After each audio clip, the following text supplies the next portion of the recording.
Everyone. I think आप सब लोग बहुत अच्छे होंगे और आपका आने वाला एग्ज़ाम के लिए बहुत अच्छे से प्रिपरेशन कर रहे होंगे। आज हम लोग organic reagent and there uses part number 15 पढ़ने जा रहे हैं। तो अभी तक हमने 14 पार्ट पढ़ चुके हैं और 39 रिएजेंट टोटल हमने डिस्कस किया है। तो मैंने उस 30 रिएजेंट के बारे में इतने अच्छे से आपको बोला है ताकि आप नीट और जेई या फिर सीईटी एग्ज़ाम में जो सवाल आएगा रिएजेंट के बारे में वो आप आसानी से कर पाओ। मैं हमेशा सोचता हूँ जो ऑर्गेनिक ऐसा एक सब्जेक्ट है जिसमें आपको अगर रिएजेंट एंड देयर यूजेस पता हो तो आपका ऑर्गेनिक रिएक्शन में डरना बिल्कुल नहीं होगा। तो आओ हम 15 नंबर पार्ट शुरू करते हैं। और उससे पहले बस छोटा सा एक इन्फॉर्मेशन, अगर आपको बेहतरीन कुछ हैंड रिटेन नोट्स चाहिए तो आप मेरा Facebook page class notes of chemistry में विजिट कर सकते हैं, या फिर आप मुझे इस नंबर पे टेक्स्ट कर सकते हैं अगर कोई प्रॉब्लम हो या फिर आपको कोई नोट्स चाहिए। तो आओ शुरू करते हैं पार्ट नंबर 15।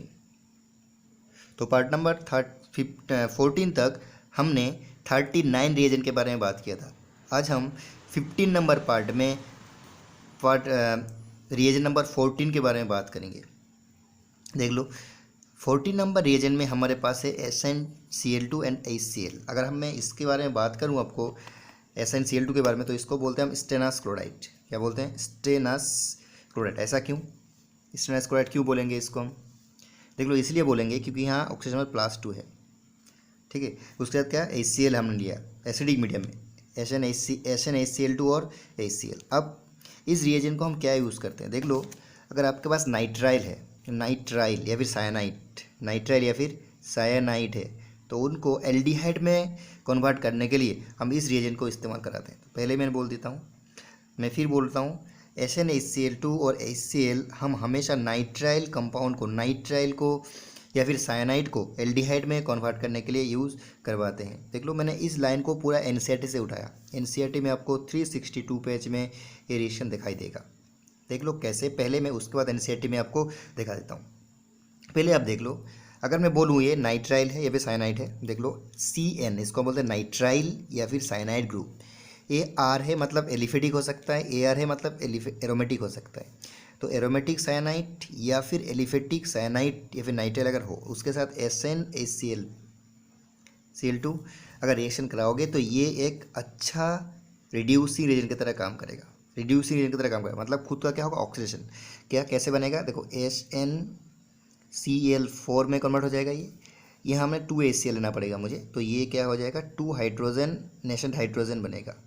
ये 2 हाइड्रोजन इसको रिड्यूस करके देखो खुद का +2 से +4 हो गया, बता क्या? स्टेनस हो गया, स्टेनिक क्लोराइड।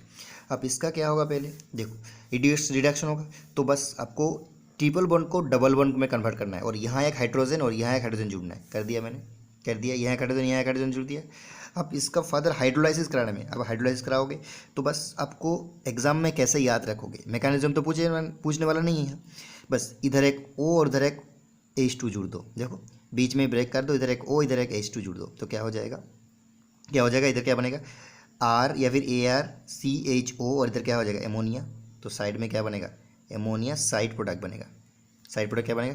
एमोनिया। क्या बन गया? एल्डिहाइड। तो बताओ अगर हमने किसी साइनाइड या फिर नाइट्राइल को SnCl2 और HCl से रिएक्शन कराया तो इसका ऑक्सीडेशन होगा और इसका रिडक्शन होकर ये क्या बनाएगा? इस तरह कंपाउंड बनाएगा। इमीन को इसको बोलते हैं इमीन। क्या बोलते हैं? CH डबल बॉन्ड NH होगा तो इसको बोलते हैं इमीन। तो इमीन को आगे हाइड्रोलाइज कराने के बाद क्या बन जाएगा? एल्डिहाइड बन जाएगा। इसको बोलते हैं हम स्टीफन रिडक्शन। क्या बोलते हैं? स्टीफन एल्डिहाइड सिंथेसिस या फिर स्टीफन रिडक्शन। तो बोलो इस रिएजेंट का नाम क्या है? Stephen reagent. क्या होता है? नाइट्राइल से क्या बनता है? एल्डिहाइड बनता है फर्दर हाइड्रोलाइसिस कराने के बाद। तो यही था हमारा ये रिएक्शन। अब इसको आपको इंपॉर्टेंट क्या बात याद रखना है? की पॉइंट्स मैंने लिख दिया यहाँ। मैंने बोला एलिफेटिक हो या फिर एरोमेटिक हो, साइनाइड को हम जब ट्रीट करेंगे SnHCl के प्रेजेंट में, आगे क्या करेंगे? उसका हाइड्रोलाइज कराएंगे तो हमेशा क्या बनेगा? एल्डिहाइड बनेगा। क्लियर है? चलो आगे बढ़ें। अब यहाँ आपको याद रखना है ये जो रिएजेंट है SnCl2 और HCl, ये डबल बॉन्ड और ट्रिपल बॉन्ड को कभी रिड्यूस नहीं करता है। क्लियर है? डबल बॉन्ड ट्रिपल बॉन्ड को रिड्यूस नहीं करता है। अब अगर हमारे पास एरोमेटिक साइनाइड है और एलोफेटिक साइनाइड है तो याद रखना एरोमेटिक साइनाइड का रिएक्शन आसानी से होता है। अगर मैं बोल दूँ यहाँ आपको, मान लीजिए RaRCN, इसका रिएक्शन क्या होता है, आसानी से होता है एज कम्पेयर टू RnRCN। मतलब ये जल्दी जल्दी एरोमेटिक साइनाइड जल्दी जल्दी क्या करेगा, रिडक्शन होगा as compare to aliphatic cyanide. वही मैंने बात यहाँ कर दिया है। क्लियर है। चलो अब मैं NCERT में एक बार आपको दिखा देता हूँ, देख लो। अब NCERT में पेज नंबर कितना है, 362। आप देख लो कहाँ है ये रिएक्शन है, ये रिएक्शन देख पा रहे हो आप, देखो देख लो यहाँ,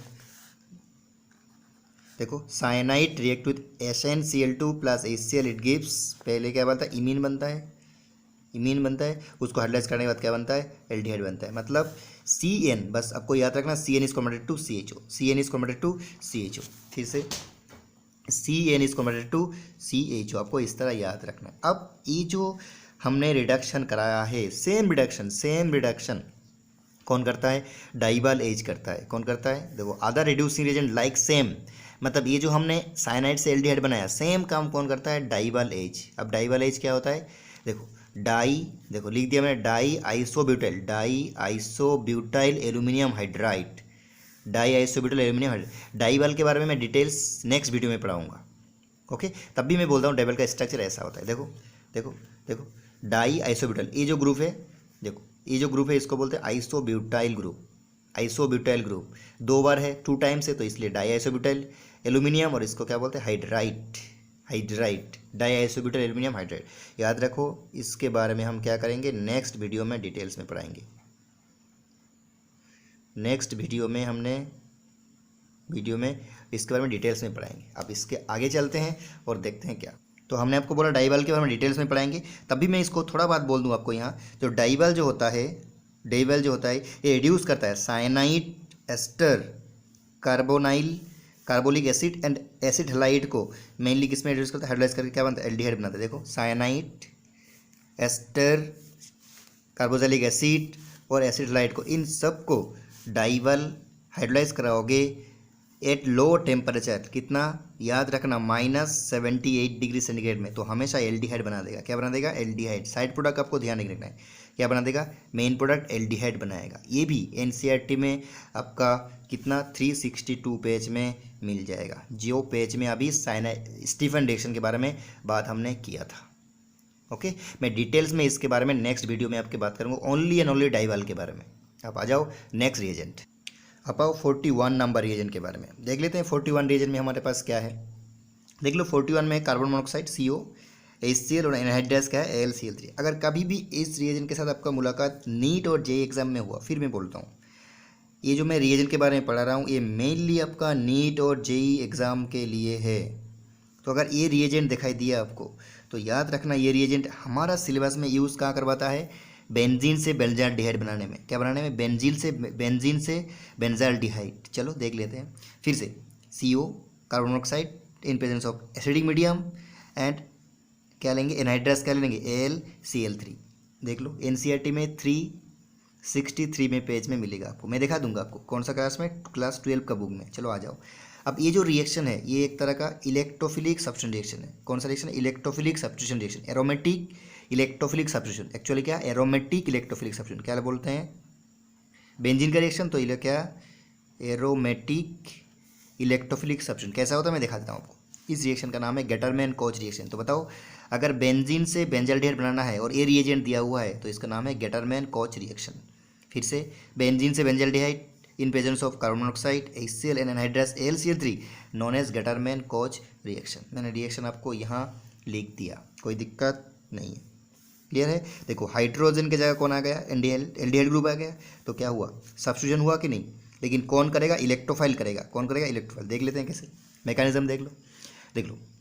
अगर आप नीट देने वाले बच्चे हैं तो मैकेनिज्म का आपका उतना ज़रूरत नहीं होता है। अगर JEE देने वाले हैं तो थोड़ा बात याद रखना होता है। क्यों, क्योंकि बोल लेते हैं कभी कभी जो गेटरमैन कोच रिएक्शन में इंटरमीडिएट क्या बनता है, इंटरमीडिएट क्या बनता है। तो देख लो कैसे, देख लो कार्बन मोनोऑक्साइड ऐसा, कैसे, कार्बन का 3 बॉन्ड हुआ तो इसलिए कार्बन का 3 बॉन्ड, ऑक्सीजन का भी 3 बॉन्ड। देख लो कार्बन का 1 बॉन्ड कम तो इसमें नेगेटिव चार्ज, और यहाँ क्या होता है, पॉजिटिव चार्ज। आप बोलोगे सर कार्बन मोनोऑक्साइड तो न्यूट्रल होता है, एक पॉजिटिव और एक नेगेटिव है तो न्यूट्रल ही बोल सकते हैं हम। अब इसमें क्या होता है, ये जो कार्बन है पहले एक्सेप्ट करता है हाइड्रोजन को, क्यों, माइनस हाइड्रोजन को एक्सेप्ट किया तो इस तरह बन जाता है। अब ये जो क्लोरीन निकल गए थे वो पहले किसको किसको इलेक्ट्रॉन दिया, क्योंकि ये डेल्टा पॉजिटिव हो जाएगा और ये डेल्टा ये तो पॉजिटिव था ही, तो यहाँ नेगेटिव कार्बन या फिर carbon negative sorry chlorine negative इस कार्बन को अटैक करेगा, अटैक करेगा तो ये बॉन्ड इधर ओपन हो जाएगा। अब ऐसा कुछ बन जाएगा। अब ये बनने के बाद ये जो क्लोरीन है ना, ये क्लोरीन इस AlCl3 को अटैक करेगा, क्यों, क्योंकि ये AlCl3 कैसे काम करता है, लुईस एसिड की तरह इलेक्ट्रॉन पेयर एक्सेप्टर, इधर काम किया इधर, और ये बॉन्ड ब्रेक हो जाएगा। तो ऐसा एक बनेगा जिसको हम बोलते हैं इंटरमीडिएट, क्या, फॉर्माइल कैटायन, क्या बोलते हैं इसको, फॉर्माइल। अब अगर नीट वाले बच्चे हैं तो बस याद रखना गटरमैन कोच रिएक्शन में फॉर्माइल इंटरमीडिएट बनता है, क्या बनता है, फॉर्माइल इंटरमीडिएट। इसको इलेक्ट्रोफाइल की तरह जनरेट काम करता है, कैसे काम करता है, इलेक्ट्रोफाइल के तरह। अब आ जाओ, और ये निकल गए। अब देख लो क्या होता है। देखो ये जो बेंजीन है, बेंजीन एक अच्छा इलेक्ट्रोफिल सॉरी न्यूक्लियोफाइल की तरह काम करता है। तो पाई बॉन्ड जाके इस कार्बन को अटैक करेगा। देखो इलेक्ट्रोफाइल को क्या है, बेंजीन अब क्या बनेगा, इन दोनों मिलकर क्या बना देगा, देख लो ये दोनों मिलकर ऐसे बना देगा। आ जाओ देख लो ऐसे। देखो यहाँ एक हाइड्रोजन है और यहाँ क्या आ जाएगा, प्लस चार्ज, और यहाँ हाइड्रोजन, और यहाँ क्या हो जाएगा, तो CH, और क्या हो जाएगा, O होगा। अब देख लो ये एरोमेटिक था, ये एंटी एरोमेटिक हो गया, ये क्या हो गया, एंटी एरोमेटिक। अब एरोमेटिसिटी फिर से रिगेन करने के लिए ये बॉन्ड इधर शिफ्ट कर जाएगा और हाइड्रोजन को यहाँ से भगाना पड़ेगा। कौन ले लेगा, AlCl4 माइनस जो था इस हाइड्रोजन को एक्सेप्ट कर लेगा। ठीक है, तो ये बन गया। अब बेंजीन के देखो, बेंजीन था इस एल्डिहाइड ग्रुप आ गया, तो एल्डिहाइड में यहाँ ना लिख के यहाँ भी लिख सकता हूँ। तो बताओ मेरे साथ, अगर हमने कभी इस रिएजेंट को बारे में देखा है, देखो carbon monoxide HCl anhydrous AlCl3, तो क्या बनाना है, बेंजीन से बेंजाल्डिहाइड बनाना है। रिएक्शन का नाम गटरमैन कोच। अब बताओ मैकेनिज्म का जरूरत है, बिल्कुल नहीं है। फिर बोल रहा हूँ, बस इंपॉर्टेंट क्या है, इंटरमीडिएट क्या बनता है, यहाँ कार्बो इलेक्ट्रोफाइल क्या जनरेट होता है, बोलोगे फॉर्माइल कैटायन। कौन सा, फॉर्माइल कैटायन, कौन सा, फॉर्माइल कैटायन। ओके चलो, तो ये हो गया गटरमैन कोच रिएक्शन। अब आ जाओ नेक्स्ट रिएक्शन 42 में। देख लो 42 नंबर रिएक्शन। बस 42 पढ़ने से पहले एक छोटा सा इन्फॉर्मेशन, अगर आप नीट और जेई देने वाले बच्चे हैं तो आपको ज़्यादा, मैं जितना बोल रहा हूँ उतना ही आप याद कर लेना। ज़्यादा डीप में जाओगे तो बहुत मुश्किल है, क्योंकि सिलेबस इतना ज़्यादा लंबा है। ज़्यादा डीप में जाना नहीं है, जितना सिलेबस में है बस उतना ही आपको करना है। नीट वाले के लिए तो बिल्कुल NCERT मैजिकल बुक है, उतना ही करना है, और NCERT में इतना ही दिया हुआ है। ओके, जेई के लिए भी बोल रहा हूँ मैं, जितना सिलेबस में उतना ही करो। तो अब जो ताड़ी आपका पास जो ऑप्शन है वो क्लियर हो जाएगा। क्लियर है, चलो अब देख लो 42 नंबर पे HCN है, HCN के साथ HCl और एनहाइड्रस। आप बताओ मुझे, पहला जो रिएक्शन था उसका गटरमैन कोच हुआ था CO, यहाँ क्या है HCN, बाकी तो सब सेम ही है। अब ये भी रिएक्शन क्या बनाता है, एल्डिहाइड बेंजीन से बेंजाल्डिहाइड, सेम रिएक्शन है, मतलब वहाँ भी बेंजीन से बेंजाल्डिहाइड, यहाँ भी बेंजाल्डिहाइड। इस रिएक्शन का नाम क्या है, गटरमैन रिएक्शन। उसका नाम गटरमैन कोच, इसका नाम गटरमैन रिएक्शन। गटरमैन और कोच दोनों ने मिलकर लास्ट रिएक्शन बनाया था। इस रिएक्शन को सिर्फ गटरमैन ने बनाया था, इसलिए नाम गटरमैन रिएक्शन। अब ये भी क्या है, एरोमेटिक इलेक्ट्रोफिलिक सब्स्टिट्यूशन। बताओ मेरे साथ, क्या दिया हुआ है, बेंजीन, HCN और क्या HCl और एनहाइड्रस और हाइड्रोलाइज करा दिया तो बन गया क्या, बेंजाल्डिहाइड बनेगा। अब बताओ इसका मैकेनिज्म कैसे होता है, देख लो पहले। फिर बोल रहा हूँ, अगर आप नीट देने वाले बच्चे हैं तो मैकेनिज्म ज़्यादा ध्यान मत देना, ज़रूरत नहीं है, बस इंटरमीडिएट का ज़रूरत है, क्या से क्या बनता है और इंटरमीडिएट क्या है। देख लो, तो ये लोन पेयर है नाइट्रोजन के ऊपर, ये क्या करता है, इलेक्ट्रोफाइल की तरह काम करता है, हाइड्रोजन को ले लिया, यहाँ हाइड्रोजन को ले लिया, क्या होता है ये, अब इलेक्ट्रोफाइल नहीं है, सॉरी, यहाँ एक बेस की तरह काम करता है। बेस हाइड्रोजन को एक्सेप्ट किया, क्लोरीन को निकाल दिया, बस क्लोरीन को निकाल दिया। अब सेकेंड में क्या होता है, ये बॉन्ड यहाँ खुल जाता है, यहाँ बॉन्ड खुल गया, यहाँ बॉन्ड खुल गया, तो यहाँ क्या बनता है, इमिडोफॉर्माइल इंटरमीडिएट बनता है, इमिडोफॉर्माइल इंटरमीडिएट।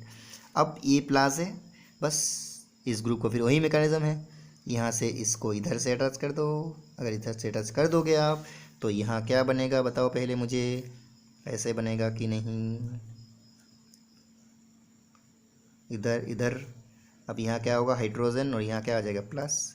ये बॉन्ड खुल के इधर अटैक कर रहा है, मतलब यहाँ एक हाइड्रोजन है और यहाँ क्या हो जाएगा, CH डबल बॉन्ड और क्या NH, ये हो गया।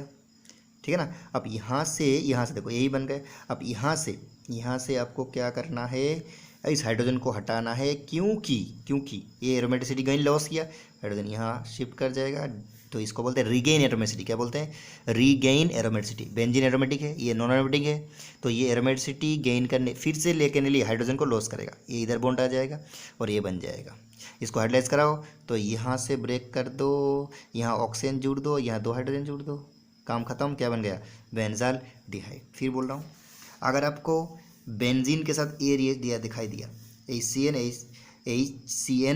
और एनहाइड्राइज AlCl3, तो अब बन लेना रिएक्शन का नाम गेटरमैन रिएक्शन। कौन सा रिएक्शन? गेटरमैन। ये भी एरोमेटिक इलेक्ट्रोफिलिक सब्स्टिट्यूशन रिएक्शन। क्यों? इलेक्ट्रोफाइल जनरेट हो रहा है पहले, उसके बाद रिएक्शन हो रहा है। अब इसका इंटरमीडिएट क्या है?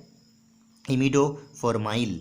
ओके, इतना ही आपको याद रखना है। अब आ जाओ नेक्स्ट रिएक्शन में, देख लो। नेक्स्ट है 43, बिल्कुल सेम तरह का है। देखो यहाँ क्या है? फॉर्माल्डिहाइड HCl और क्या? HCl। बताओ, आंखें बंद करके सोचो। पहले था गटरमैन कोच, हुआ था CO, उसके बाद क्या था? उसके बाद क्या? गटरमैन, उसमें क्या था? HCN। बाकी तो सब सेम था। और यहाँ क्या हुआ? HCHO। अब बताओ इस रिएक्शन से हम क्या बनाएंगे? इस रिएक्शन का नाम है क्लोरोमिथाइलेशन। क्या नाम है? क्लोरोमिथाइलेशन। यहाँ क्या बनाते हैं? यहाँ नहीं, बेंजीन से बेंजाल्डिहाइड नहीं, यहाँ बेंजीन से क्या बनता है? Benzyl chloride. बेंजीन से क्या? Benzyl chloride. बेंजीन के साथ देखो ये ग्रुप का नाम बेंजाइल है, देखो ये ग्रुप का नाम, इसको छोड़ दोगे तो बेंजाइल, और क्लोरीन है तो बेंजाइल क्लोराइड। देख लो क्या होता है। Benzene react with formaldehyde in presence of HCl and anhydrous AlCl3, it gives benzyl chloride. अब देख लो ये भी क्या है? Aromatic electrophilic substitution. अब एक कैसा मैकेनिज्म से होता है देख लो। पहले ये जो फॉर्माल्डिहाइड है वो H+ को एक्सेप्ट करता है, तो ऐसे बन जाता है। क्लोरीन इस पॉजिटिव सेंटर को अटैक करता है, कार्बन को अटैक करता है, तो कुछ ऐसा बन जाता है। अब ये जो ऑक्सीजन के पास लोन पेयर है वो AlCl3 को अटैक करता है, एनहाइड्राइल। क्यों? क्योंकि ये लुईस एसिड की तरह इलेक्ट्रॉन पेयर एक्सेप्ट है, तो यहाँ अटैक करता है। इस तरह कंपाउंड बन जाते हैं। अब इस कंपाउंड को अब बेंजीन के साथ इसको अटैक करा दो। क्यों?